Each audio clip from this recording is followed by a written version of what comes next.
এবার আমরা চলে আসলাম ডে 3-তে। আমরা মফানলুর থেকে গেছিলাম লাইটলুম ক্যানিয়ন হয়ে শিলংয়ের উদ্দেশ্যে। সকালবেলা উঠে এরকম দুর্দান্ত একটা ভিউ, সত্যি খুব সুন্দর লাগছিল। চারপাশে টোটাল 7টি লেক। ঠিক আছে, খেতে দিয়ে দিল। ঘুগনিটা খুব সুন্দর ছিল। আমি বলেছিলাম 8 প্লেট পরোটা, ওরা মাত্র 8টাই পরোটা বানিয়েছিল, আর 11 প্লেট লুচির জায়গায় 11টা লুচি বানিয়েছিল। এরপর আমি একটু আশপাশটা দেখাচ্ছিলাম। উপর ওঠা যায়, নিচে একটা সাঁকো মতন রয়েছে, দেখি যাওয়ার চেষ্টা করছি। এবার মফানলুর থেকে বেরোনোর পালা।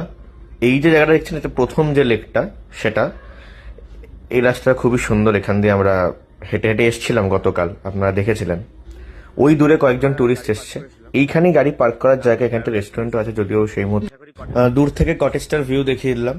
আর আপনাদের সুবিধার জন্য এই নাম্বার দুটো রাখলাম, পজ করে নাম্বারটা নিয়ে নেবেন। এখানে একটা পার্ক মতন আছে, সেখানে এসে সবাই আবার দোলনা দোলার শখ হয়েছিল। কেন হয়েছিল আমাদেরকে, খুব অগোছালো ভাবে রয়েছে। এখানে একটা কাবার্ড রয়েছে, এখানে রুম হিটার ছিল, ঘর সুন্দর একটা খাট রয়েছে, সোফা আর রয়েছে, কেটলো দিয়েছে। সব থেকে বড় জিনিস এই ভিউটা রয়েছে, এদিকেও ভিউ, এদিকেও ভিউ। এরকম দুটো কটেজও আমাদেরই দেওয়া। এখানে দুটো দুটো প্রত্যেকটা কটেজে দুটো করে রুম থাকে, টোটাল 4টে রুম আমরা রয়েছি। এখানে দুটো দুটো দুটোখানা রুম রয়েছে, টোটাল 6খানা রুম আমরা নিয়েছি। জানি না, একটা বাঁশের সাঁকো। তারপর আমরা বেরিয়ে পড়লাম বাইরের দৃশ্য দেখতে দেখতে। এতটা রুক্ষ কিন্তু অন্য সময় থাকবে না।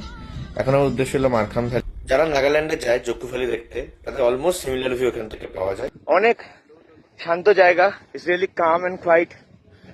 আর দেখলাম কেন যে এরকম ভাবে নামছে জানি না, অবশ্য আমরাও তাই ছিলাম। তারপর মারখাম ভ্যালি থেকে আমরা ধীরে ধীরে গেলাম লাইটলুমের উদ্দেশ্যে যাচ্ছি। শিলং শহরের একটু বাইপাস এরিয়াতে প্রথমে ঢুকলাম। শিলং শহরের আউটস্কার্টস বা শিলং শহরেই বলতে পারেন ঢুকে গেছি। এরপর ওখান থেকে রাস্তা বেঁকে আমরা লাইটলুম ক্যানিয়নের দিকে যেতে চললাম সানসেট দেখবো বলে। এখানকার লোকজন দেখলাম, প্রচুর লোকজন এখানে ঘুরতে এসে। ন্যাচারালি এটা একটু ফেমাস টুরিস্ট স্পট, যারা গতেবাধা ট্যুরিজমের মধ্যে লাইটলুমটা ঢোকে। আর আমরা ঢুকেছিলাম কেন, আমরা নংজরং যেতে পারিনি বলে। তারপর ওখানে নেমে হাঁটতে হাঁটতে একটা গ্রুপ একটু আলাদা হয়ে গেছিলো, তারা সানরাইজ পয়েন্টে চলে গেছিলো। কেন গেছিলো আরও যাই না। আমরা এই সানসেট দেখতে চলে এলাম। এটা অভাবনীয় বললেও কম বলা হবে, এরকম একটা জায়গা। এবার আমার এসেছি যেখানের सूर्यास्त खूब फेमस, तो देखने के लिए आए हैं, देखते हैं कैसा लगता है, आप लोग भी देखो। তারপর ধীরে ধীরে অস্ত যাওয়া সূর্যের আমরা ভিডিও তোলা চালু করলাম। টাইম ল্যাপসে তুলেছি, কিন্তু ফোনটা স্ট্যান্ড ছিল না, তাই খুব বাজে এসছে, কিন্তু আপনার বাজেটাই দেখুন।